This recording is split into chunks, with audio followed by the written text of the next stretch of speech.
Gold, trusted gold buyers. మీరు తాకట్టు పెట్టిన బంగారాన్ని విడిపించి ఈ రోజు ఉన్న మార్కెట్ ధరకు కొనబడను.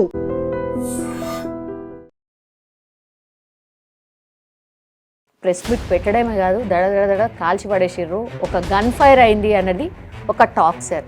మీకేమనిపించింది సార్? చాలామంది పత్రికలు, మీడియా ప్రపంచము, రేవంత్ రెడ్డి లాంటి నాయకులు చాలామంది ఎటు వేయండు, ఏ త్వరలో అన్నాడు, ఆ పిచ్చి పిచ్చి కూతలు కూసారు. ఏమవుతుంది అసెంబ్లీకి వస్తే ఏమవుతుంది, అసెంబ్లీకి ఎందుకు రారు, కేసీఆర్ ఎందుకు రారు, ప్రతిపక్ష నాయకుడు కదా రారు అనేది ఒకటి సార్. నిన్న ప్రెస్ మీట్లో కూడా ఎక్కడ కూడా సీఎం రేవంత్ రెడ్డి అనే పదం కూడా ఎక్కడ కూడా వాడలేదు. అంటే అదే పెద్ద సముద్రం కాంగ్రెస్ పార్టీ. ఇవాళ రేవంత్ రెడ్డి ఉండొచ్చు, రేపు ఇంకొక ఆయన ముఖ్యమంత్రి కావచ్చు. ఫార్మాసిటీ అని మేం పెడితే దాన్ని ఏదో చేసి ఇంకేదో చేసి దాన్ని ఏదో ఫ్యూచర్ సిటీ అని రియల్ ఎస్టేట్ దందా చేసుకోవడానికి మాత్రమే ఇదంతా. అటువైపు దాదాపు వాళ్ళ పార్టీకి సంబంధించిన వాళ్ళకి, వాళ్ళ కుటుంబానికి, లేకపోతే వారికి సంబంధించిన రియల్ ఎస్టేట్ విపరీతమైన భూములు ఉన్నాయి అక్కడ. కొన్ని టైమ్స్ అయితే అసలు కాల్ కూడా మాట్లాడినరు, మోడీ గారే కాల్ చేసిరు కేసీఆర్ గారికి అనేది చర్చ సార్. నిజంగా కాల్ వచ్చిందా? నాకు కాల్ వచ్చింది, నాకు వస్తే నేను చెప్తున్నాను, నాకు రాలేదు కదా. కేసీఆర్కి వచ్చిందా రాలేదని నేను చెప్పలేను కదా. యూటీ కాబోతోంది హైదరాబాద్, ఎట్టి పరిస్థితిలో కాదు. That is false allegation. ఆ ఎన్నికల్లో ఓడిపోయింది, స్థానిక సంస్థల ఎన్నికల్లో అంత బాగా ఎట్లా పర్ఫామ్ చేయగలిగింది? అసలు రేవంత్ రెడ్డి గారు ఎంపీటీసీ, జెడ్పీటీసీ ఎన్నికలు ఎందుకు పెట్టలేదు? మన్మోహన్ సింగ్ గారే ప్రధానమంత్రి. ఇందిరాగాంధీ కోసం రాజ్యాంగ సవరణ చేసిన వాళ్ళు బీసీల కోసం ఎందుకు చేయలేదు కాంగ్రెస్ పార్టీ? 10 years అధికారంలో ఉన్నారు సార్, అంటే ఉద్యమ నాయకుడు, ఆ తర్వాత 10 years ముఖ్యమంత్రి సార్. ఓడిపోయిన తర్వాత ఫస్ట్ రివ్యూలో ఆయన మాట్లాడిన మాటలు సార్, ప్రజలు మనం 2000 ఇస్తే వాడు 4000 ఇస్తా అన్నాడు, మనం 10,000 రైతు బంధు ఇస్తా అంటే 15,000 ఇస్తా అన్నాడు. మనతో పాటు ఉన్నారు ఎక్స్ఎంపీ వినోద్ కుమార్ గారు. ఒకసారి మాట్లాడే ప్రయత్నం చేద్దాం సార్. నమస్తే. ఎట్లా సార్? Yes sir.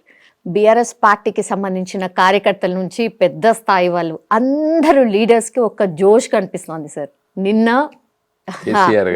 ఎస్ బయటకు వచ్చి మాట్లాడడం, దట్టు అంటే ఓన్లీ లీడర్స్తోనే మాట్లాడతారని అనుకున్నారు సార్. ప్రెస్ మీట్ ఉంటుందని ఎవరు కూడా ఎక్స్పెక్ట్ చేయలేదు. ప్రెస్ మీట్ పెట్టడమే కాదు, దడ కాల్చి పడేసిర్రు, ఒక గన్ ఫైర్ అయింది అన్నది ఒక టాక్ సార్. మీకేమనిపించింది సార్? అంటే నార్మల్గా ఈజ్ ఏ సీనియర్ పొలిటీషియన్, ఒక సీనియర్ రాజకీయ నాయకుడు. మీరు ఒక పార్టీని నాయకత్వం వహిస్తున్నటువంటి నాయకుడు కేసీఆర్ గారు ప్రతిరోజు నిత్యము ప్రతి సమస్య పైన స్పందించవలసినటువంటి అవసరం ఉండదు ఆ స్థాయిలో ఉన్నటువంటి నాయకుడికి.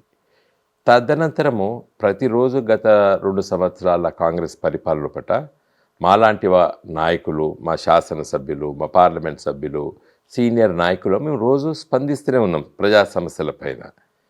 మా పార్టీ వర్కింగ్ ప్రెసిడెంట్ కేటీఆర్ గారు కానివ్వండి, తర్వాత మిగతా సీనియర్ శాసనసభ్యులు. అయితే ఒక పార్టీ అధికారం కోల్పోయిన తర్వాత ఒక బాధ్యతాయుతమైనటువంటి నాయకుడిగా కేసీఆర్ గారు ప్రవర్తించారు గత 2 సంవత్సరాలు, 2 years. ఎందుకంటే ప్రజలు కాంగ్రెస్ పార్టీని ఆదరించారు, కాంగ్రెస్ పార్టీని అధికారంలో తీసుకున్నారు. కేసీఆర్ గారు ముఖ్యమంత్రి ఉన్నటువంటి బీఆర్ఎస్ పార్టీని కేసీఆర్ గారి నాయకత్వంలో ఉన్నటువంటి చాలామంది శాసనసభ్యులు ఓడిపోయారు.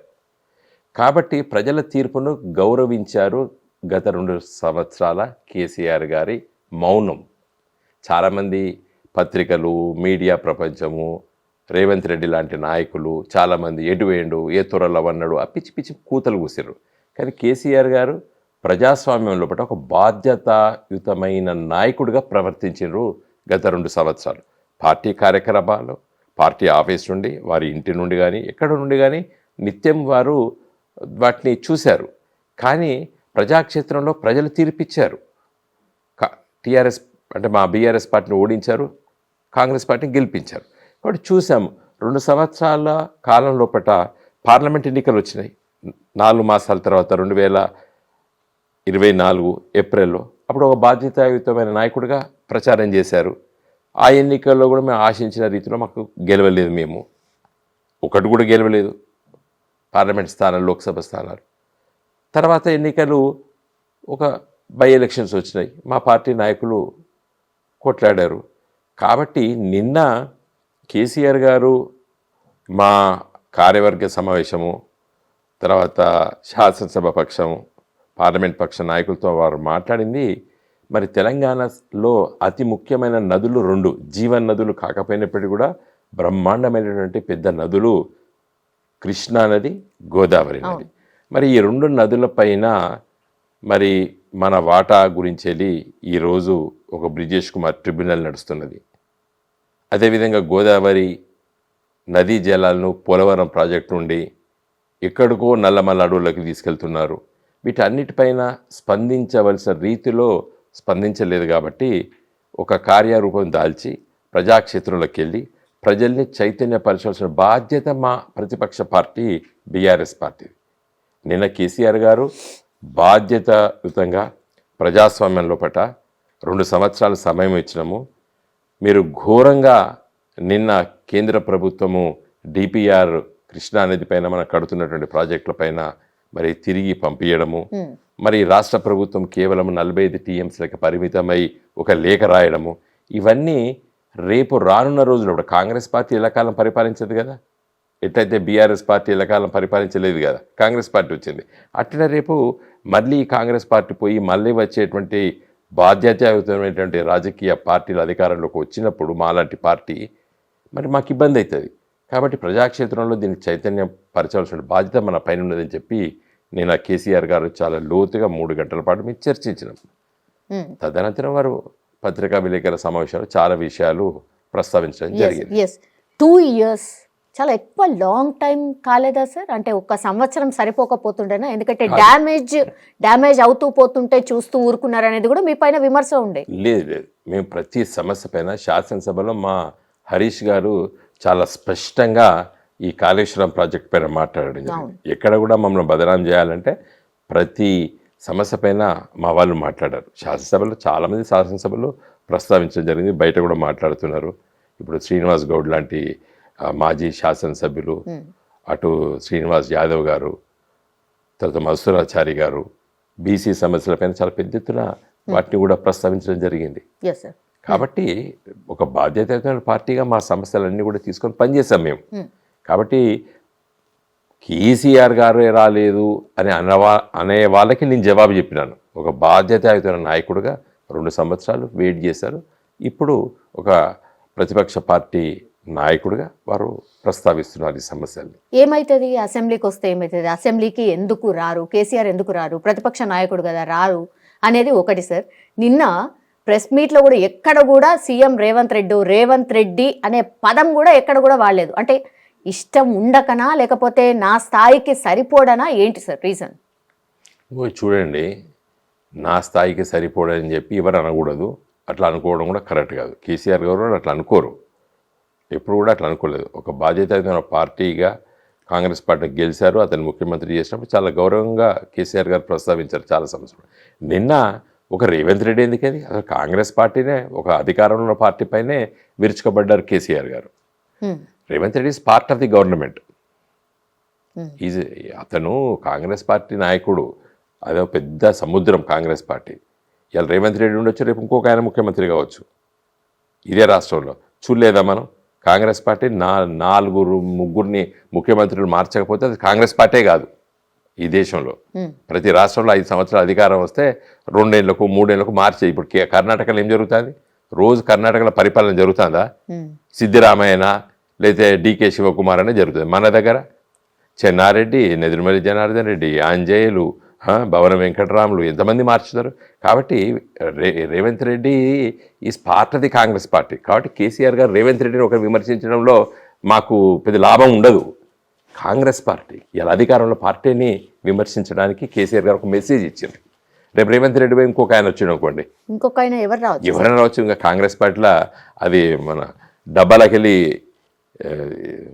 గేమ్ చిట్టి తీస్తారు కదా, అట్లాంటి గేమ్ అది. ఎందుకంటే వాళ్ళకి ఎప్పుడు కూడా ఢిల్లీ నుంచి వస్తాయి ఉత్తరాలు. కాబట్టి ఎవడొచ్చాడో ఎప్పుడు వస్తాడో ఏం తెలియదు మనకి. నేను కార్గే వచ్చి ఇవాళ పత్రికలు చూసిన, కార్గే వచ్చి అన్నాడు ఇంకా మీరే పరిష్కరించండి అని చెప్పి నేను ఒక మెసేజ్ ఇచ్చిపోయింది ఇక్కడ ఇంకా మారుతుంది అన్నట్టు కర్ణాటకలో. ఇవాళ పేపర్లో వచ్చింది కదా. సో కాంగ్రెస్ పార్టీనే అటాక్ చేశాడు, అధికారంలో ఉన్నటువంటి ప్రభుత్వాన్ని అటాక్ చేశారు కేసీఆర్ గారు. రేవంత్ రెడ్డి పరిచిన చూపు చూడాలని కానీ లేకపోతే రేవంత్ రెడ్డి పెద్దగా చూడాలని కూడా కేసీఆర్ అనుకోవడం లేదు. ఈరోజు అధికారంలో ఉన్నటువంటి పార్టీని వాళ్ళ పరిపాలన మనం విమర్శించడం జరిగింది. యా, నేను వస్తున్నా తోలు తీస్తా అనేదాన్ని బాగా అంటే కాంగ్రెస్ పార్టీకి సంబంధించిన నాయకులు ఆల్మోస్ట్ స్టార్ట్ చేసేసారు సార్. అంటే మీ మీద కూడా ఎదురు ఫైరింగ్ స్టార్ట్ చేసేసారు. తప్పేముందండి, వాళ్ళు చేయకపోతేనే తప్పు, వాళ్ళు చేయాలి కదా, వాళ్ళు చేస్తేనే చర్చ జరుగుతుంది కదా. ఇలా నేను పాలసీ విజన్ 2047 పాలసీ తీసాడు. అవును, రైజింగ్ తెలంగాణ 2047 అని చెప్తున్నాడు. దాంట్లో ప్యూరు రేర్ అని ఒక పాలసీ తీసుకొచ్చాడు. దానిపైన మేము చర్చ పెడుతున్నాం. నేను మొన్న ఒక ప్రముఖ తెలుగు పత్రికలో, మళ్ళీ ఈరోజు ఒక ఇంగ్లీష్ పత్రికలో నేను వ్యాసం రాయడం జరిగింది.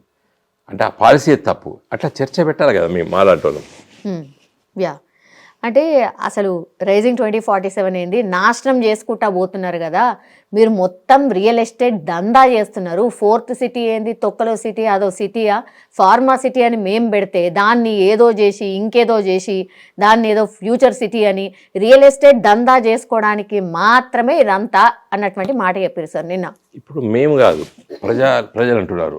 అటువైపు దాదాపు వాళ్ళ పార్టీకి సంబంధించిన వాళ్ళకి, వాళ్ళ కుటుంబానికి, లేకపోతే వారికి సంబంధించిన రియల్ ఎస్టేట్ విపరీతమైన భూములు ఉన్నాయి అక్కడ. ఇది ల్యాండ్ బ్యాంక్ ఉంది కాబట్టి అటు ఒక ఫిలిప్ ఈడ అక్కడ ఒక కొత్త సిటీ వస్తుందంటే వాటి ధరలు పెరగడానికి ఆలోచన అనేది సర్వత్రా అనుకుంటున్నారు. ఒక రాజకీయ పార్టీలో తక్కువ మాట్లాడుతున్నాం మేము.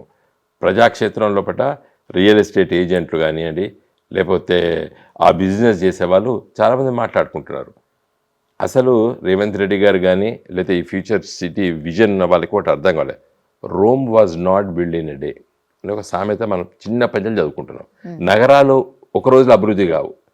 ఇలా హైదరాబాదులో మీరు మనం పైకి వెళ్ళి చూస్తే, ఒక హెలికాప్టర్కి లేదా విమానంలో చూస్తే రింగ్ రోడ్ లోపట్నే ఇంకా 30-40% ల్యాండ్ ఓపెన్ స్పేస్ ఉన్నది. అది పెరగడానికే ఇంకొక 20 ఏళ్ళు పడుతుంది. నువ్వు ఎక్కడో పోయి ఫ్యూచర్ సిటీ ఎట్లా డెవలప్ అవుతుంది? మీరు ఒక్కసారి హెలికాప్టర్లో బేగంపేట ఎయిర్పోర్ట్లో ఇట్లా లేస్తే చూస్తే ఏర్పడుతుంది. ఈ రింగ్ రోడ్ లోపల ఇంకా 40% స్పేస్ ఖాళీగా ఉన్నది. కాబట్టి ఎక్కడో 60 కిలోమీటర్ల దూరంలో ఫ్యూచర్ సిటీ అభివృద్ధి అవుతుంది అని వారు చెప్పినా ఎవరు చెప్పినా ప్రజలు అంత రెడ్డోళ్ళు కాదు. కాకపోతే కొంతమంది రియల్ ఎస్టేట్ వాళ్ళు చేతులు కాల్చుకుంటారు. సిటీ ఎప్పుడు విస్తరిస్తుంటుంది. ఫర్ ఎగ్జాంపుల్ అహ్మదాబాద్ పక్కకి గాంధీనగర్ అనేది సిటీని క్యాపిటల్ సిటీ కట్టారు. 30-40 ఏళ్ళ కింద కట్టారు. రాత్రి 5 తర్వాత అన్ని తాళాలు వేసుకొని మళ్ళీ అహ్మదాబాద్కి వస్తాం. ఒక 30 కిలోమీటర్ల దూరం ఉంటుంది అహ్మదాబాద్కి Gandhinagar. What is the capital of Gujarat?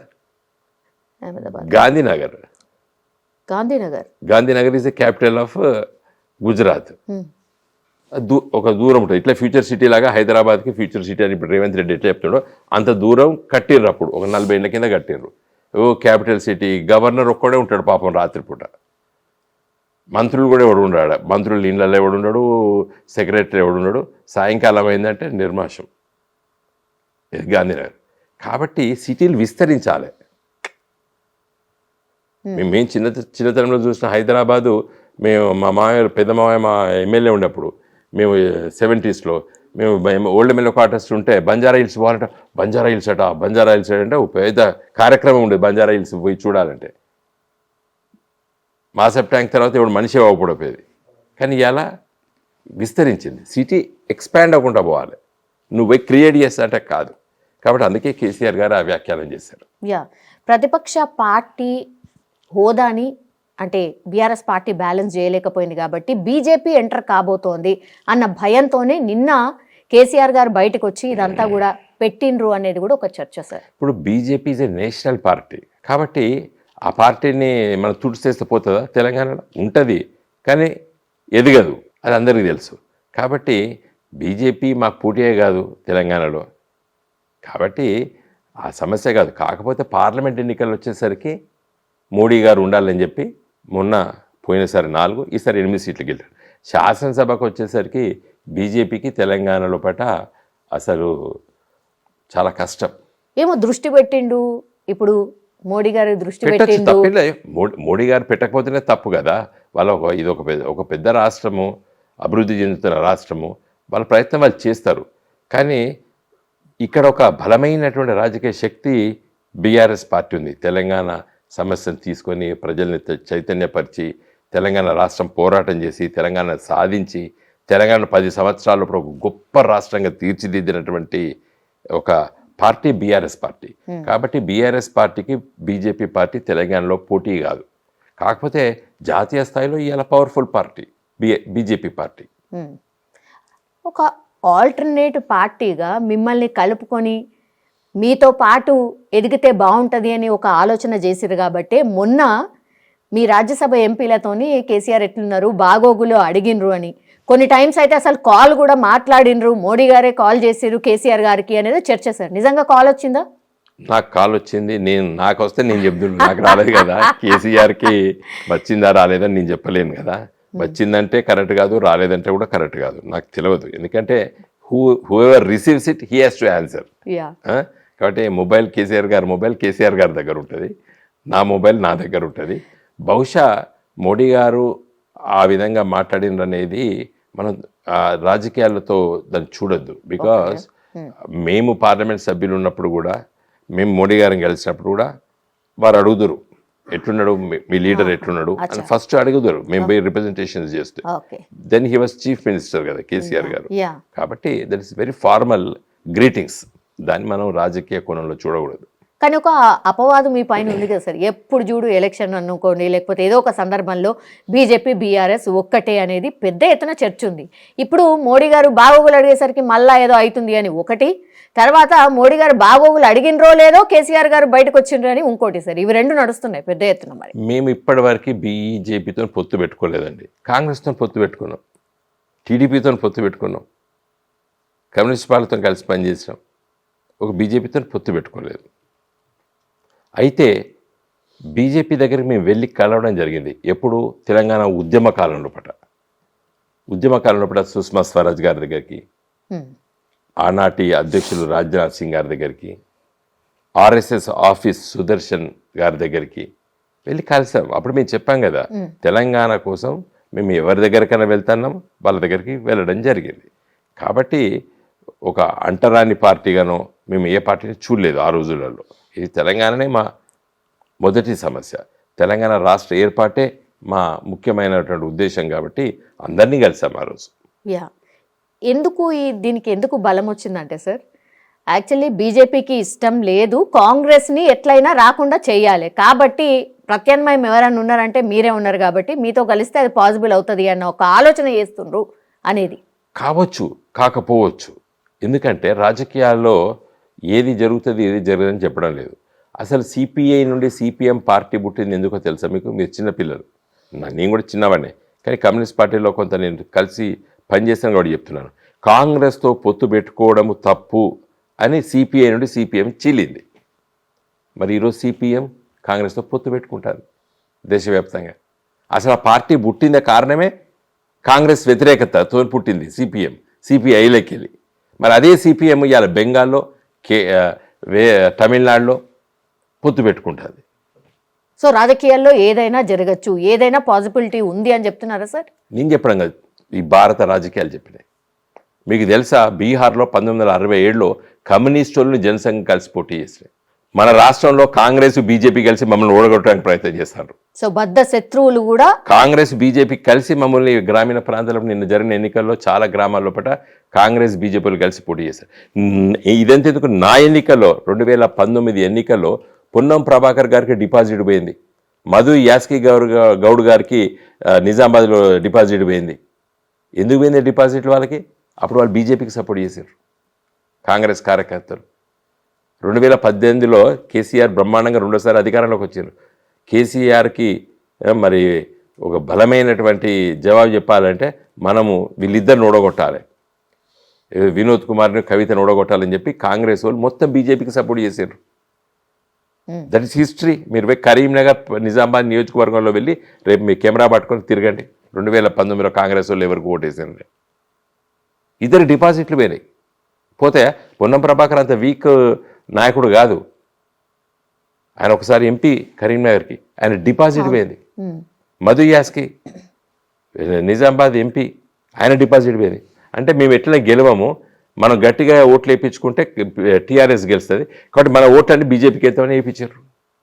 So ఇంకా మీరే జవాబు చెప్పండి ఇంతమంది మీ ప్రశ్నకి. యూటీ కాబోతోంది, హైదరాబాద్ ని యూటీ ఎట్టి చేయబోతున్నారు. పరిస్థితుల్లో కాదు. That is false allegations, false comment. నిజంగా ఆంధ్ర నాయకుడు ఎవడు కూడా ప్రయత్నం చేస్తలేడు. చాలా తప్పు, అది జరగదు. అది ఊరికే మీడియా ప్రపంచం క్రియేట్ చేస్తున్నది, లేకపోతే కొంతమంది వాళ్ళు వీళ్ళు మాట్లాడుతున్నారు, నేను చూస్తున్నాను టీవీ ఛానళ్ళలో. ఎట్టి పరిస్థితి హైదరాబాద్ యూటీ కాదు. కారణం ఏంటంటే హైదరాబాద్ను యూటీ చేయాలంటే ఫస్ట్ బాంబేని చేయాలి, కలకత్తాని చేయాలి, చెన్నైని చేయాలి, బెంగళూరుని చేయాలి, తర్వాత హైదరాబాద్ని చేయాలి. ఎందుకు ఛాన్స్ ఎందుకు లేదంటున్నారు? ఆ ఆలోచన ఎందుకు లేదంటున్నారు? కాదండి, ఫైనాన్స్ క్యాపిటల్ ఏది భారతదేశానికి? ముంబై, బాంబే, ముంబై. దాన్ని చేయాలి ఫస్ట్. మొత్తం దేశంలో హెవీ ఇండస్ట్రీస్, కేంద్ర ప్రభుత్వ ఇండస్ట్రీస్ ఎక్కువ ఉన్నటువంటి సిటీ చెన్నై, దాన్ని చేయాలి. ఒకవేళ యూటీ చేస్తే నష్టమా సార్ మనకి? యూటీ చేస్తే చేయడానికి అవకాశాలు లేదు. ఉన్న యూటీలనే రాష్ట్రాలుగా మారుస్తారు. చాలామందికి రాజ్యాంగం తెలియదు. ఈ దేశంలో యూటీలన్నిటినీ ఢిల్లీ యూటీ ఉండే స్టేట్ని చేశారు, గోవా యూటీ ఉండే స్టేట్ చేశారు, పాండిచ్చేరి అంటే పుదుచ్చేరి యూటీ ఉండే దాన్ని స్టేట్గా మార్చారు. ఇప్పుడు యూటీలు ఏమున్నాయండి? సముద్రంలో ఉన్నటువంటి లక్షద్వీపు, సముద్రంలో ఉన్నటువంటి అండమాన్ నికోబార్ ఐలాండ్స్ తప్పితే యూటీస్ ఏమున్నాయి?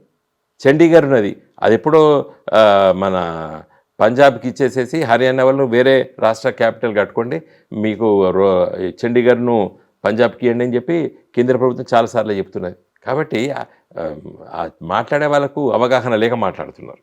సో అసలు పాసిబిలిటీ అనేదే లేదు. జస్ట్ ఏదో నేను చెప్తున్నా, ఉన్న యూటీలనే రాష్ట్రాలు చేస్తున్నారు కదా, అసలు ఛాన్సే లేదు.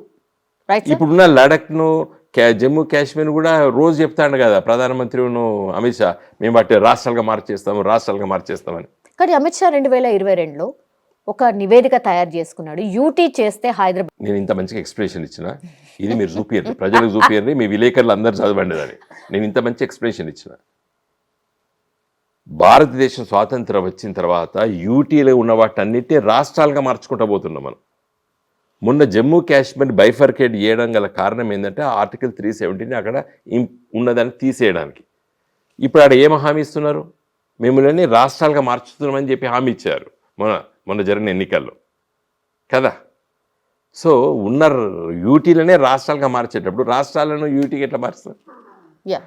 మొన్న జూబ్లీ హిల్స్ ఎన్నికల్లో మీరు చాలా కష్టపడ్డారు సార్. కానీ లాస్ట్ మూమెంట్లో ఆ 1 వీక్ మీరు ఏదైతే పోల్ మేనేజ్మెంట్ చేయాలో, అంటే యాక్చువల్లీ బీఆర్ఎస్ పార్టీ అంటేనే పోల్ మేనేజ్మెంట్లో ది బెస్ట్ సార్, చేయలేదు అనేది పెద్ద ఎత్తున ఒక చర్చ అవుతుంది. దానివల్లే ఓడిపోయినారు సార్? కాదండి, నా పర్సనల్ వ్యూ అండి. ఆ కాంగ్రెస్ క్యాండిడేట్ అబ్బాయి స్ట్రాంగ్ క్యాండిడేట్. అబ్బాయి పైన ఎలాంటి వాళ్ళ తండ్రి పైన లేదా వాళ్ళ కుటుంబ సభ్యుల పైన ఉన్నటువంటి ఆరోపణలు అబ్బాయి పైన లేవు నాకు తెలిసే మందం. As this is my personal view. అతనికి టికెట్ ఇచ్చే రోజే నాకు చాలామంది నా మిత్రులు చెప్పారు, టఫ్ క్యాండిడేట్, ఆ అబ్బాయి కాక ఇంకెవరున్నా కూడా మీరు ఈజీగా గెలుస్తారని చెప్పారు నాకు. కాబట్టి ప్రజలతో ఆయన అక్కడ నిత్యం ఉన్న సంబంధాలు జరుగుతాయి. ఎన్నికలు కూడా అధికార పక్షం విపరీతమైన డబ్బు ఖర్చు పెట్టినారు. తర్వాత 1 వీక్ మీరన్న సోకాల్డ్ పోల్ మేనేజ్మెంట్లో వాళ్ళతో మేము పోటీ పడలేదు, వాళ్ళు సక్సెస్ అయ్యారు. ఒకసారి కేసీఆర్ వచ్చి చెప్పుంటే గెలిచేవాళ్ళు అనేది కూడా ఒక చర్చ సార్. ఇంకా అది కావచ్చు కాకపోవచ్చు, నేనైతే నాకున్నటువంటి ఇన్ఫర్మేషన్ అది. ఆ కాంగ్రెస్ ఆ క్యాండిడేట్ను వాళ్ళు చూస్ చేయడమే వాళ్ళు ఒక సక్సెస్ అయ్యారు స్ట్రాటజీ. ఓకే సార్, ఆ ఎన్నికల్లో ఓడిపోయినారు, స్థానిక సంస్థల ఎన్నికల్లో అంత బాగా ఎట్లా పర్ఫామ్ చేయగలిగినారు? యాక్చువల్లీ బీఆర్ఎస్కి సంబంధించిన ఎమ్మెల్యేలు కూడా పెద్ద గొప్పగా విలేజ్లలో తిరిగి మీరు ఇట్లా చేయండి, ఆ హడావిడి కూడా ఏం చేయకుండానే మీ క్యాడర్ అంత స్ట్రాంగ్గా ఉన్నప్పటికీ కూడా మీరు ఈ 2 ఏళ్ళు కొద్దిగా పట్టించుకోలేదు వాళ్ళది అనేది కూడా ఒక చర్చ. అసలు రేవంత్ రెడ్డి గారు ఎంపీటీసీ జెడ్పీటీసీ ఎన్నికలు ఎందుకు పెట్టలేదు? పెడతారు అనౌన్స్ చేసి వెనుకకు పోయాడు కదా. అవి గిట్ట ఎన్నికలు అయితే అసలు ఇలా అన్ని జిల్లా పరిషత్తులు బీఆర్ఎస్ గెలిచేది. 31 జిల్లా పరిషత్స్. ఇప్పుడు మెడ్చల్ తీసేశారు కాబట్టి హైదరాబాద్ తీశారు. 2 పోగా 33లో 2 పోతే 31కి 31 జిల్లా పరిషత్తులు గులాబీ జెండా ఎగరేయబోతున్నది. అందుకోసం ఎన్నికలు పెట్టడాన్ని ఇప్పుడు జరగవా? జెడ్పీటీసీ ఎంపీటీసీ జరగవు. ఏదో బీసీ 42% అని చెప్పుకుంటే దాన్ని వాయిదా వేసుకుంటూ పోతాడు. పెట్టమని చెప్పండి, ఇమ్మీడియట్గా పెట్టమని చెప్పండి, గెలవరు. మొత్తం ప్రజలు చాలా సిద్ధంగా ఉన్నారు. కారు గుర్తు పైన గుద్దుతారు. అందుకోసమే ఆయన మొదటి నుంచి ఏం చెప్పిండు, సర్పంచ్ ఎన్నికలు ఉంటాయి, ఎంపీటీసీ ఎన్నికలు ఉంటాయి, జెడ్పీటీసీ ఎన్నికలు ఉంటాయి, ఏకదం ప్లేట్ ఫిరాయించిండు, సర్పంచ్ ఎన్నికలు పెట్టిండు. ఆ సర్పంచ్ ఎన్నికలు ఎందుకు పెట్టిండు మీకు తెలుసు. కేంద్ర ప్రభుత్వము మన నిధులు, రూరల్ డెవలప్మెంట్ నిధుల్లో, పంచాయతీరాజ్ సిస్టంలో వచ్చే నిధులు 70% విలేజ్కి వెళ్తాయి, 20% మండల ప్రజా పరిషత్కి వెళ్తాయి, 10% జిల్లా పరిషత్కి వెళ్తాయి. కాబట్టి అట్లీస్ట్ 70% డబ్బులు నిధులు రావాలంటే సర్పంచ్ ఎన్నికలు పెట్టుకొని ఇప్పుడు కొంత ఆర్థిక వెసులుబాటు కోసం ఆ ఎన్నికలు పెట్టిండు. అసలు ఈ 10 జిల్లా పరిషత్ 10% జిల్లా పరిషత్కి 20% మరి మండల ప్రజా పరిషత్కి వచ్చే నిధులు రాకమైన పర్లేదు, కానీ ఇప్పుడైతే ఎన్నికలు పెట్టాలి. పెట్టమని చెప్పండి. ఇప్పుడు మీరు సవాల్ కూడా చేసినట్టున్నారు కదా, పెట్టండి అని. ఎగ్జాక్ట్లీ పార్టీ గుర్తు మీద పెడితే మీకు తెలుస్తుంది అనేది పెట్టడంటారా సార్? No doubt. నా దృష్టిలో ఏదో పెట్టి కారణం పెట్టి కొంచెం వాయిదా ఇస్తాడు. ఓకే సార్, ఇమీడియట్గా పెట్టాడు. Okay, 42% reservation for BC sir. ఏమనిపించింది అంటే వీళ్ళు తీసుకున్న లైన్, అఫ్ కోర్స్ మీరు కూడా మద్దతు తెలిపిండ్రు సార్. అది కాదమ్మా, ఇప్పుడు రిజర్వేషన్స్ పెరగాలి అనుకున్నప్పుడు ఆలోచనప్పుడు రాజ్యాంగంలో ఉన్నటువంటి 9వ షెడ్యూల్ అడ్డు ఉన్నదమ్మా. దాని గురించి ఎవరు మాట్లాడతలేరు. నేనే 2-3 సార్లు పత్రికా విలేకరుల సమావేశంలో చెప్పిన, చిత్తశుద్ధి లేదు కాంగ్రెస్ పార్టీకి, బీజేపీ పార్టీకి అని చెప్పినాను. బీజేపీ పార్టీ నాయకులు, కాంగ్రెస్ పార్టీ నాయకులు, ఎంపీలు, లీడర్లు, బీసీ నాయకులు అందరూ వచ్చి మేమే కొట్లాడుతామని చెప్పి గ్రౌండ్లో ప్రజల దగ్గర ఆ టు విన్ ఓవర్ ఆ గ్లామర్ ఏది మేము బీసీ కోసం కొట్లాడుతున్నది చెప్పుకోవడానికి ఈ 2 రాజకీయ పార్టీలు ప్రయత్నం చేశాయి. మేము మొదటి నుంచి చెప్తున్నాము. మేము అప్పుడు కూడా కేసీఆర్ గారు కూడా ఎస్సీ ఎస్టీ రిజర్వేషన్ పెంచినప్పుడు మోడీ గారి దగ్గరికి వెళ్ళి కేసీఆర్ గారితో కలిసిపోయిన వాళ్ళలో నేను ఒకరిని. అది ఎట్లా ఇంప్లిమెంట్ చేయగలుగుతాం, మీరే చూపినరి చూపిను అన్నాడు. దానికి ఓన్లీ రాజ్యాంగ సవరణ 9th షెడ్యూల్ని సవరణ చేయాలి. లేకపోతే చాలా జడ్జిమెంట్లు సుప్రీంకోర్టు ఇచ్చినటువంటి ఇందిరా సహాని కాంచెలు మొదలు పెడితే మొన్నటి దాకా వచ్చినటువంటి జడ్జిమెంట్స్ అన్నీ కూడా అడ్డు ఉన్నాయి. కాబట్టి మోడీ గారు, రాహుల్ గాంధీ గారు ఇద్దరు తెలుసుకుంటే 42% రిజర్వేషన్స్ వస్తాయండి. అది కాంగ్రెస్ పార్టీ నాయకులు, బీజేపీ పార్టీ నాయకులు, బీసీ ఆలోచన పరులు అది గ్రహించాలి. నిజంగా చిత్తశుద్ధి ఉన్నట్టయితే మళ్ళీ రేపు పార్లమెంటు January 31 ఫిబ్రవరి 1st వీక్లో వస్తుంది కదా, మోడీ గారిని బిల్లు పెట్టమని చెప్పండి, రాహుల్ గారు మద్దతు అని చెప్పండి, ఇలా పొద్దున పెడితే మధ్యాహ్నం వరకు బీసీ రిజర్వేషన్లు వస్తాయి. మీరు మద్దతు తెలుపుతారా సార్? మీకున్నారు కదా 100%. మేము ఎన్నోసార్లు చెప్పినాం. ఒక ధర్నా లాంటిది చేస్తే సరే. ఫస్ట్ ధర్నాలు కాదండి, బీజేపీకి కాంగ్రెస్కి ఇష్టం లేదు. ఏంటి అంటే బీసీ రిజర్వేషన్ అమలు కూడా అంటే 50% కంటే సుప్రీంకోర్టు ఇచ్చినటువంటి అయితే సీలింగ్ ఇచ్చిందో దాన్ని అధిగమించడానికి నేను చెప్తున్నాను, మీరు వినండి. ఇందిరాగాంధీ గారిని అలహాబాద్ హైకోర్టు జడ్జిమెంట్ ఇచ్చింది. 75 ఎమర్జెన్సీ పెట్టడానికి కారణమే అది. రాజనారాయణ్ ఎలక్షన్ పిటిషన్లో ఆయన గెలిచిండు, ఇందిరాగాంధీ ఓడిపోయింది, ఈమెను తీసేయండి అని చెప్పేసి అలహాబాద్ హైకోర్టు జడ్జిమెంట్ ఇచ్చింది. తెల్లారి వరకే రాజ్యాంగ సవరణ చేసి 39th కాన్స్టిట్యూషన్ అమెండ్మెంట్ చేసి రాష్ట్రపతి స్పీకర్కు ఏ విధంగా అయితే కోర్టుల తీర్పులు వాళ్ళ పైన వర్తించవని చెప్పి రాజ్యాంగంలో ఉంది. దాంట్లో ప్రైమ్ మినిస్టర్ పదం కూడా చూపించింది ఇందిరాగాంధీ. అంటే ఆ జడ్జిమెంట్ నాకు పనికి రాదని గంత పెద్ద సవరణ చేసింది కాంగ్రెస్ పార్టీ. మరి ఈ తీర్పు ఎప్పుడు వచ్చిందండి? 50% కంటే రిజర్వేషన్లు పెంచదని ఎప్పుడు వచ్చింది? 2011లో వచ్చింది. సుప్రీంకోర్టు ఇచ్చిన తీర్పు అది. కర్ణాటకలో ఎన్నికలు జరుగుతున్నప్పుడు ఇచ్చింది. మరి అప్పుడు కేంద్ర ప్రభుత్వం ఎవరిది? సోనియామ్మని పరిపాలిస్తుంది. మన్మోహన్ సింగ్ గారే ప్రధానమంత్రి. ఇందిరాగాంధీ కోసం రాజ్యాంగ సవరణ చేసిన వాళ్ళు బీసీల కోసం ఎందుకు చేయలేదు కాంగ్రెస్ పార్టీ? ఈ రేవంత్ రెడ్డిని అడుగుతున్నా. ఇందిరాగాంధీ కోసమే రాజ్యాంగ సవరణ చేసుకున్నారు, మరి బీసీల కోసము ఓ చిన్న రాజ్యాంగ సవరణ మీరే అధికారం ఉన్నారు. ఇప్పుడు బీజేపీ ఉన్నా కానీ అప్పుడు మీరే అధికారం ఉన్నారు, ఎందుకు ప్రయత్నం చేయలేదు? పోనీ చేయలేదు. ఇప్పుడు ఎందుకు విమర్శిస్తున్నారు బీజేపీని? మీరు చేయలేదు, బీజేపీ చేయడానికి సిద్ధంగా లేదు. బీజేపీ లోపల అగ్రవర్ణాల ఆధిపత్యం ఉంటుంది. ఉత్తర భారతదేశం లోపల బీజేపీ ఎవడు ఎలోనే చేయడు. BJP is highly dominated by Brahminical order. వాళ్ళు ఎట్టి పరిస్థితులు ఒప్పుకోరు. కాబట్టి మోడీ పెట్టాడు, రాహుల్ గాంధీ సపోర్ట్ చేయడు. సో ఇది ఓన్లీ అంటే రాజకీయం కోసం వాడుకునే. నేను అంటలేనండి. ఇప్పుడు కేసీఆర్ గారు మా పార్టీ గారు ఫస్ట్ టైం ఇండియాలో ఎస్సీలకు ఎస్టీలకు రిజర్వేషన్లు పెంచు అని చెప్పి తీర్మానం చేసి కేంద్ర ప్రభుత్వానికి చట్టం చేసి పంపించినాం. ఇప్పుడు పెండింగ్ ఉంది రాష్ట్రపతి ఆఫీస్లో. బీసీల కోసం రిజల్యూషన్ చేసి పంపినాం మేము. జరిగినది ఇదివరకు తమిళనాడులో జరిగింది. 9th షెడ్యూల్లో ఇంట్రడ్యూస్ చేసిండ్రు వాళ్ళ చట్టాన్ని. 65% ఉంది కదా ఉంది అక్కడ. యా, తమిళనాడు. వాళ్ళు చేసుకున్నట్టు మనం చేసుకుందాము, మీరు అందరు కలిసి రండి అని చాలా టైమ్స్ మాట్లాడుతున్నారు కదా రేవంత్ రెడ్డి గారు. నేను చెప్పిన కదా ఇప్పుడు, అడగండి మీరు రేపు వెళ్ళి. ఈ 50% కంటే పంచాయతీరాజ్ ఎన్నికల్లో 50% కంటే ఎక్కువ ఉండకూడదని చెప్పి సుప్రీంకోర్టు తీర్పిచ్చినప్పుడు కేంద్రంలో కాంగ్రెస్ పార్టీ అధికారంలో ఉన్నది. 2011లో వచ్చింది జడ్జిమెంట్, కర్ణాటకలో ఎన్నికలు పెట్టినప్పుడు వచ్చింది. మరి అప్పుడు కేంద్రంలో అధికారంలో వాళ్ళే ఉన్నారు, కాంగ్రెస్ పార్టీ. సోనియమ్మ గారి నాయకత్వంలో మన్మోహన్ సింగ్ గారు ప్రధానమంత్రి. ఇంకా 3 ఏళ్ళు ఉన్నారు వాళ్ళు. 2011లో అయితే 2014 దాకా వాళ్ళే ఉన్నారు. ఎందుకు కాంగ్రెస్ పార్టీ ప్రయత్నం చేయలేదు? మరి తర్వాత బీజేపీ వచ్చింది. మోడీ గారు బీసీ అని చెప్పి బాగా చెప్తున్నారు కదా బీజేపీ వాళ్ళు. మరి ఎందుకు తీసుకొస్తుంది 10 ఏళ్ళ నుంచి వెళ్ళి? చిన్న సవరణ నేను చూసాను కదా, మహాత్మా గాంధీ జాతీయ ఉపాధి హామీ పథకం పొద్దున పెట్టిన సాయంకాలం వరకు బిల్ పాస్ అయిపోయింది. మరి వీళ్ళు కూడా బీసీలో పొద్దున పెడితే సాయంకాలం వరకు పాస్ అవుతుంది. కాబట్టి మోడీ రాహుల్ గాంధీ తలుచుకుంటే బీసీ రిజర్వేషన్లు పెరుగుతాయి, వాళ్ళు తలుచుకోరు.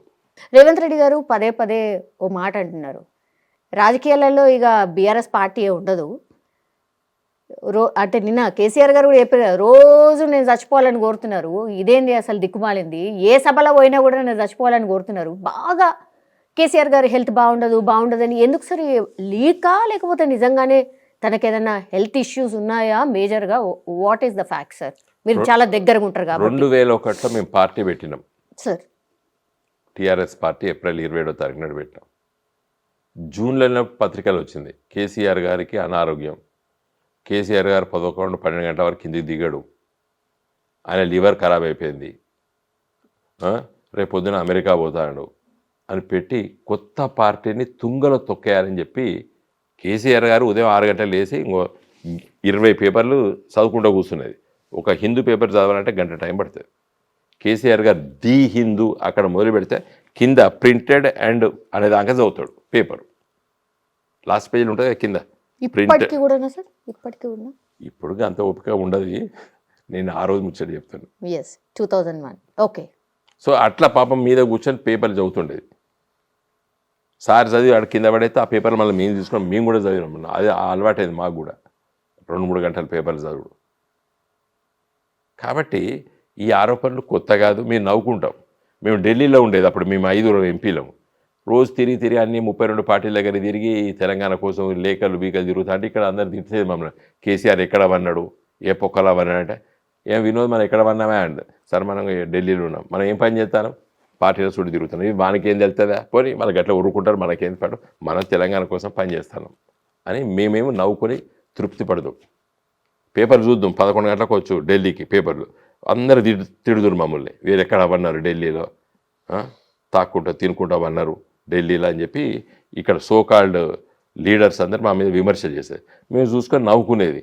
మేము రోజు 10 గంటల కష్టపడి ఈ పార్టీ చుట్టూ ఆ పార్టీ చుట్టూ 32 రాజకీయ పార్టీల దగ్గర తిరిగి లాబింగ్ చేసుకుంటా మేముంటే వీళ్ళు ఈడ తిట్టుకుంటుండేది. So this is not new for us. KCR గారి పైన కానీ మా పార్టీ పైన ఈ తిట్ల వర్షం అనేది మాకు తెలుసు, అది ఎప్పుడు ఉరుస్తుంది ఎప్పుడు పోతుంది అని కూడా మాకు తెలుసు. It's perfectly all right. అయినా సరే ఇట్లాంటి వార్తలు అయితే అసలు హాస్పిటల్ కేసీఆర్ గారికి షుగర్ ఉన్నదండి, అది కొంచెం అప్పుడప్పుడు కంట్రోల్ కాకపోతే ట్యాబ్లెట్ వేసుకున్నారు. ఇప్పుడు ఈజ్ పర్ఫెక్ట్, వారంతట వారే హెల్త్ ఎట్లా మేనేజ్మెంట్ చేయాలని చెప్పి తెలుసు కాబట్టి పర్ఫెక్ట్ ఉన్నారు. ఇప్పుడు ఫ్యామిలీకి సంబంధించిన ఇష్యూలో కూడా కొంచెం సతమతం అవుతున్నారు, ఆయన మెంటల్లీ టార్చర్ అనుభవిస్తున్నారు అనేది ఒక చర్చ సార్. ఇంకో కేసీఆర్ గారు, ఇప్పుడు ప్రతి మనిషికి సమస్యలు ఉంటాయండి, సమస్యలు లేని మనిషి అంటూ భూలోకంలో ఎవరు ఉండరు. కుటుంబ సమస్యలు ఉంటాయి, ఆర్థిక సమస్యలు ఉంటాయి, సామాజిక సమస్యలు ఉంటాయి, ఎన్నో సమస్యలు ఉంటాయి. కాబట్టి we have to face it. దాని పెద్ద కేసీఆర్ లాంటి నాయకుడు వాటిపైన సీరియస్గా హెల్త్ డిసార్డర్ అయింది అనేది పచ్చి అబద్ధం. 10 years అధికారంలో ఉన్నారు సార్, అంటే ఉద్యమ నాయకుడు, ఆ తర్వాత 10 years ముఖ్యమంత్రి సార్. ఓడిపోయిన తర్వాత ఫస్ట్ రివ్యూలో ఆయన మాట్లాడిన మాటలు సార్ ఏమన్నారు? ఏమన్నారా, ప్రజలు నిన్న కూడా చెప్పిండు కదండి, ఆ రోజు చెప్పింది నిన్న చెప్పిండ్రు. ఏది ప్రజలు మనం 2000 ఇస్తే వాడు 4000 ఇస్తా అన్నాడు, మనం 10,000 రైతు బంధు ఇస్తా అంటే 15,000 ఇస్తా అన్నాడు, మనం ₹1,00,000 కళ్యాణ లక్ష్మి ఇస్తా అంటే తులం బంగారం ఇస్తా అన్నారు. ఇప్పుడు లేడీస్ ఉన్నారండి, ఇప్పుడు మీరే కూడా లేడీ, ఒక ₹1,00,000 కట్ట అయినా పట్టుకుంటా, తులం బంగారం అయినా పట్టుకుంటా, మీరు ఏది ముట్టుకుంటారండి? నిజంగా చెప్పారు, ఫ్రాంక్ చెప్పారు, ఏది ముట్టుకుంటారు మీరు? బంగారమే ముట్టుకుంటారు మీరు. ఇప్పుడు ఈ ₹1,00,000కి తులం కంటే ఎక్కువ వస్తుంది బంగారం. మైండ్ ఇట్, ₹1,00,000 కట్టకు ఇక్కడ తులం ఎంత తులం ఇప్పుడు 1,20,000 1,30,000 అంటే ఆ టైంలో చేసిన టైంలో మాత్రం అంతే ఉంది. అంతే ఉండే 70,000 80,000 ఉండే. ₹1,00,000 కట్ట అయ్యి ఉండి తులం బంగారం పెడితే కూడా ఇది ముట్టుకోరు. ఎందుకంటే fashion not only here in India, across the globe. That is because a shining metal.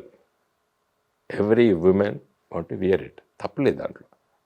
కాబట్టి అలాంటి దాని మీద సెంటిమెంట్ కొట్టిండు రేవంత్ రెడ్డి, తులం బంగారం. కాబట్టి ఒక కొంత పర్సెంటేజ్ ఉమెన్ అటు కూడా ఓటేశారు. ఎంత వేసినా కూడా ఎంత 1.8% ఓడిపోయాం మేము. కాబట్టి ఎలక్ట్రల్ పాలిటిక్స్ లోపల ఇవన్నీ జరుగుతుంటాయి, అట్లా జరిగినాయి, మేము ఓడిపోయినాం. ఇది ఆ రోజు చెప్పిండు కేసీఆర్, నిన్న చెప్పాడు.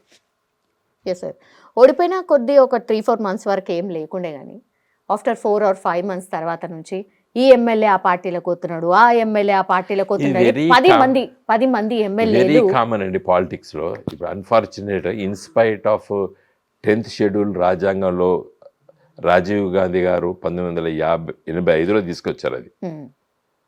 అది హర్యానాలో 1967 లోపల ఆయారాం గయారాం అనే ఒక సూక్తి ఉంది కదా, అది ఎందుకు పుట్టిందంటే ఆయన పేరు హీరాలాల్ రామ్ అనే ఎవరు ఉండే.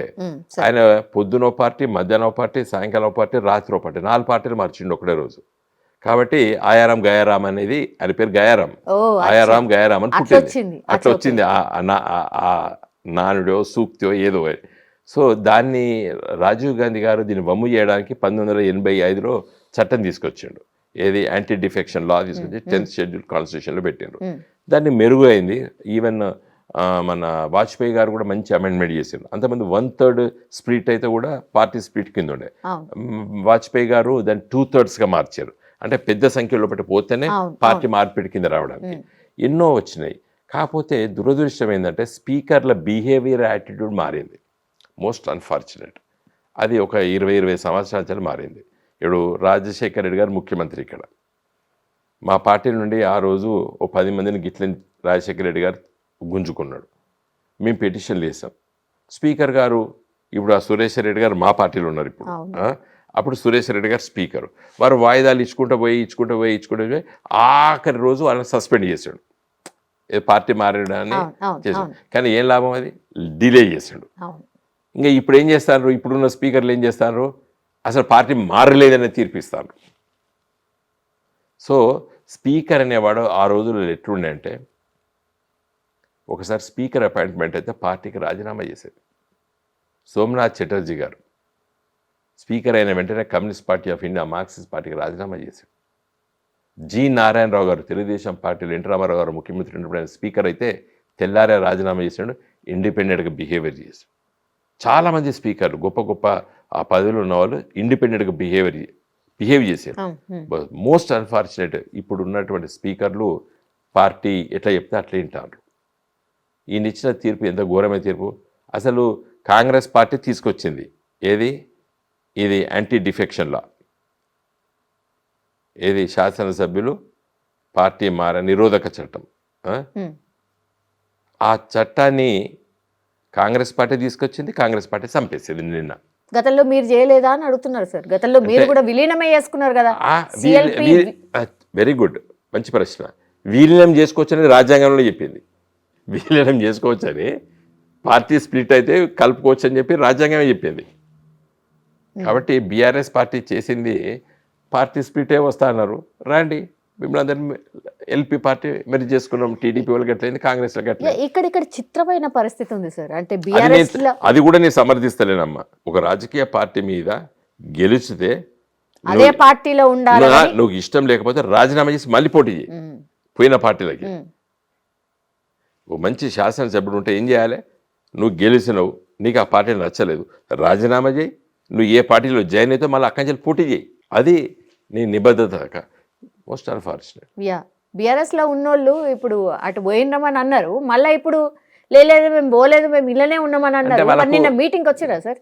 మీటింగ్ ఎందుకు వస్తారమ్మ వాళ్ళు? అది మన రేవంత్ రెడ్డి గారు రచన, ఈయనే స్పీకర్ గడ్డం ప్రసాద్ గారు దాన్ని లిఖితపూర్వకంగా రాసిచ్చింది తీర్పది. ఫస్ట్ టైం ఏది పార్టీ మారినా కూడా మారలేదని చెప్తే అయిపోతాయి. ఇప్పుడు ఇవ్వబడి ఇంకా నేను చెప్తున్నా కానీ ఈయన తీర్పు ఇంకా పార్టీ ఇవ్వడి పడితే వాడు మారచ్చు, అన్లెస్ పార్లమెంట్లో రాజ్యాంగ సవరణ చేసి స్పీకర్ కూడా 4 వారాల్లో టైం పెట్టి, పాప సుప్రీంకోర్టు దాకా పోతే ఏమంటారు, వాళ్ళకి ఆదేశించే అధికారం లేదు. ఎందుకంటే ఇంతకుముందు మీకు చెప్పినాను కదండి, రాష్ట్రపతికి స్పీకర్కి ఇద్దరికి కోర్టులు ఇంటర్ఫిరెన్స్ వాళ్ళపైన ఉండదు, legislature because ultimately legislative bodies అవి. వాటికి నాయకత్వం వహించేటువంటి స్పీకరు రాష్ట్రపతి గవర్నర్ల పైన కోర్టులో ఆదేశించేటువంటి అధికారం ఈ సుప్రీంకోర్టు లేదు, హైకోర్టుకు లేదు. సూచనప్రాయంగా చెప్తున్నారు, చేయండి, తొందర చేయండి. ఎవడింటాడు? నువ్వు ఈ ఎక్కువ తక్కువ చెప్తానవు అని ఏం చేసాడు, ఆఖరిచాలి వీళ్ళు పార్టీ మారలేదు పో అని చెప్పేశాడు. ఇప్పుడు సుప్రీంకోర్టు ఏం చెప్తారు? ఇప్పుడు బై ఎలక్షన్స్ వస్తాయి, ఒక 2 అయితే ఖచ్చితంగా వస్తాయి అని అంటున్నారు సార్. 2 రావమ్మా, ఎందుకంటే కడియం శ్రీయర్ కూడా చెప్పిన కదా నేను పార్టీ మారలేదని. దానం నాగేందర్ ఇంత ఎందుకు ఆపుతున్నాడు ఈయన స్పీకర్ నాకు తెలియదు. ఆయన కాంగ్రెస్ పార్టీ నుండి ఎంపీగా పోటీ చేశాడు. అదైతే ఇక అది ఘోరమైన తప్పిదం స్పీకర్ది.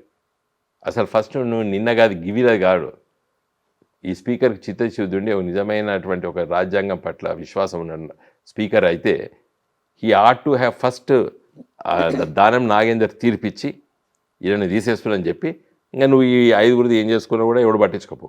ఇవాళ దొంగల్ని తీర్పిచ్చి ఇలా దానం నాగేందర్ని కాపాడుతాడు స్పీకర్.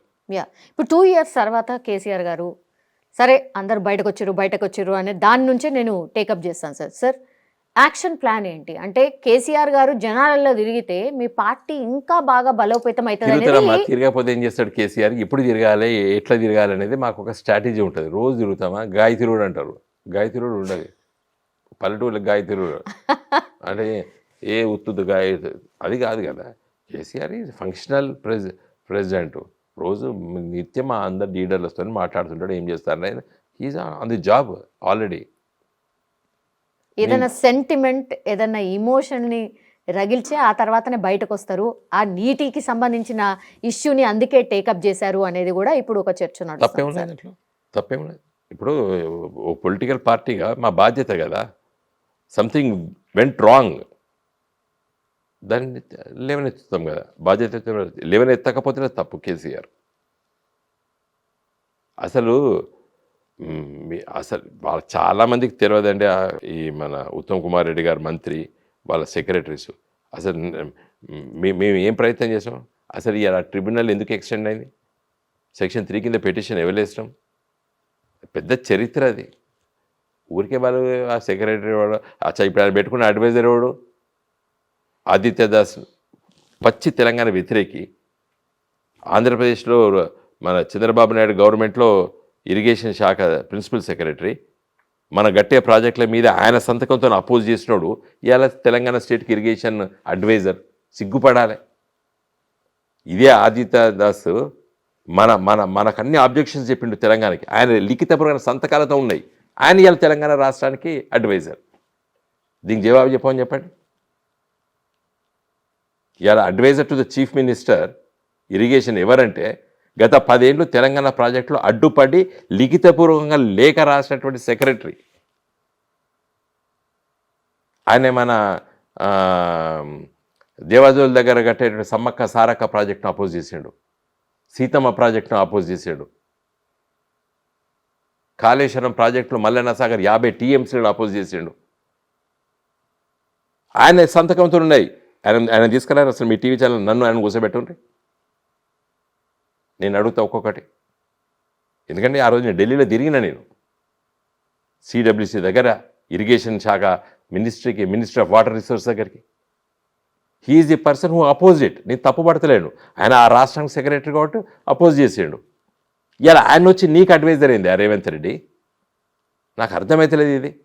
ఇలా 45 TMC నీళ్ళు కూడా ఆయన రాసినట్టున్నాడు, ఈయన సంతకం పెట్టినట్టు ఉత్తమ్ కుమార్ రెడ్డి. వీటన్నిటి మీద సభలు ఉండబోతున్నాయి సార్. ఇంకా చూడండి మీరు, రేపు ఊరు పల్లె పాంప్లెట్లు, పోస్టర్లు. ఉంటామా అండి మేము అధికారం కోసం పుట్టిన పార్టీ కాదు కదా మాది.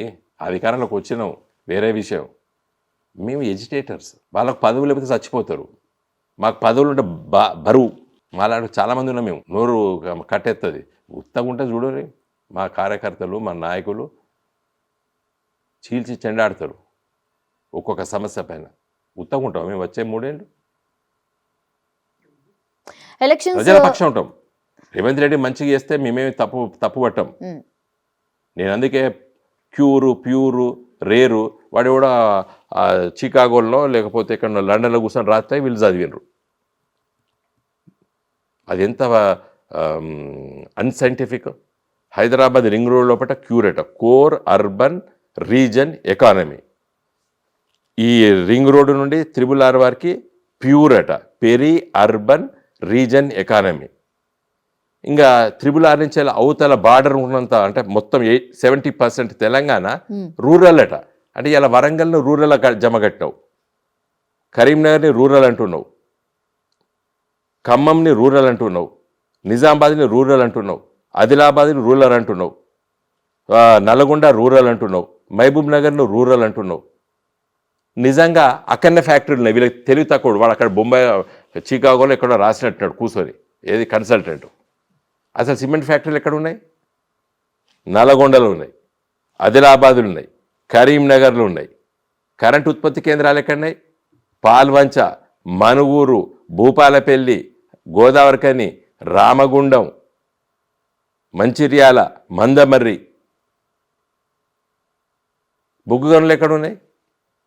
కొత్తగూడెం, సత్తుపల్లి, మనుగూరు, ఇల్లంద, భూపాలపల్లి, గోదావరికని, మంచిర్యాల, మందమర్రి, బెల్లంపల్లి, ఆదిలాబాద్, ఆసిఫాబాద్, కాగజ్నగర్ వరకు బొగ్గు గనులున్నాయి. సిమెంట్ ఫ్యాక్టరీలు ఇంతకుముందు చెప్పిన మీకు ఆదిలాబాదు, కరీంనగరు, ఖమ్మంలో లేవు, మన నల్గొండలో. ఇవి సిమెంట్ ఫ్యాక్టరీలు. ఈ మహబూబ్ నగర్ జిల్లాలో మొత్తం మల్టీనేషనల్ కంపెనీస్. వీటిని రూరల్ అంటివి. వాడు ఎక్కడో చికాగోలో కూర్చున్నాడో ఎక్కడ కూర్చున్నాడో వానికి ఏం తెలిసి ఈ తెలంగాణ బొమ్మ గీసిండ్రు, హైదరాబాద్ చుట్టూ డెవలప్ అయితే ఇది దీని పక్కకు ఇండస్ట్రీస్, దీని పక్కకు వ్యవసాయం అంటాడు. పిచ్చోంగి తెలియదు అసలు మొత్తం ఇండస్ట్రీస్ ఉన్నాయని రేర్లు ఉన్నాయి. ఎవడు మాట్లాడతలేరు రాజకీయ నాయకులు కూడా.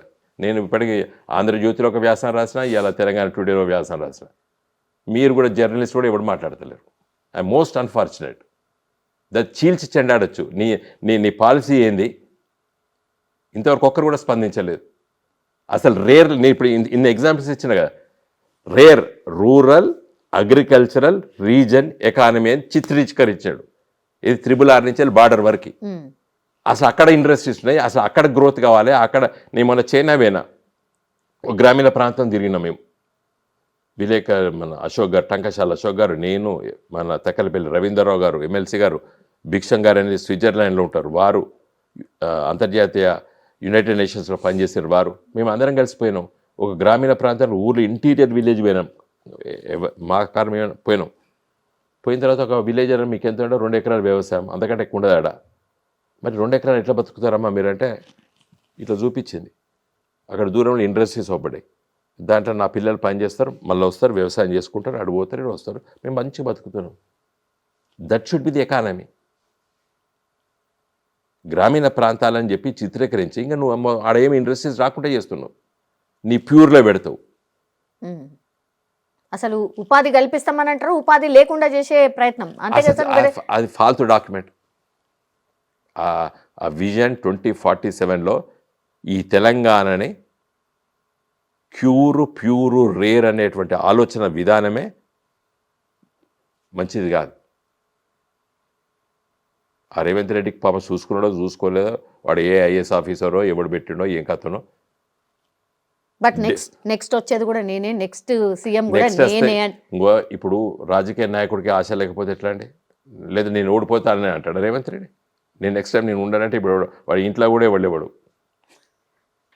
నేను నెక్స్ట్ టైం నేను సీఎం కాదంటే. కాబట్టి అట్లా ఎవరైనా ఓడిపోయిన చచ్చిపోయేటప్పుడు కూడా డాక్టర్ బతికిస్తానంటాడు తప్పితే, కానీ నువ్వు చచ్చిపోతావని చెప్తాడా పేషెంట్కి డాక్టర్? వాళ్ళ కార్యకర్తలకి, వాళ్ళ నాయకులకి. ఎస్. Yes sir. ఇప్పుడు కేసీఆర్ గారు బయటకు వచ్చారు కాబట్టి lastly sir, what is your action plan? BRS action plan ఏంటి? నిన్ననే ఇప్పుడు కేసీఆర్ గారు చెప్పిర్రు, ఫస్ట్ కృష్ణా నది పైన 3 పబ్లిక్ మీటింగ్స్ ఉండబోతున్నాయి. యా, ఏది ఒకటి మహబూబ్ నగర్లో, ఒకటి రంగారెడ్డి జిల్లాలో, ఒకటి నల్గొండ జిల్లా లోపల బహిరంగ సభలు ఉంటాయి. ఈ లోపల మేము గ్రామాన మండలం లోపల కార్యకర్తల్ని సన్నద్ధం చేస్తాం. కృష్ణా నది పరివాహక ప్రాంతం ఏంది, కృష్ణా నది మన నీళ్ళు ఎంత రావాలి, మన వాటా ఎంత రావాలి, దాని గురించి ప్రజలకి మీరు చైతన్యపరచం. తర్వాత నెక్స్ట్ గోదావరి పైన. సార్ జమిలీ ఎన్నికలు రాబోతున్నాయి అనేది కూడా ఒకటి నడుస్తుంది. జనగణన అయిపోయిన తర్వాత జమిలీ ఎన్నికలు వస్తాయి. 153 కాబోతున్నాయి నియోజకవర్గాలు. అవుతుందా సార్ ఈసారి?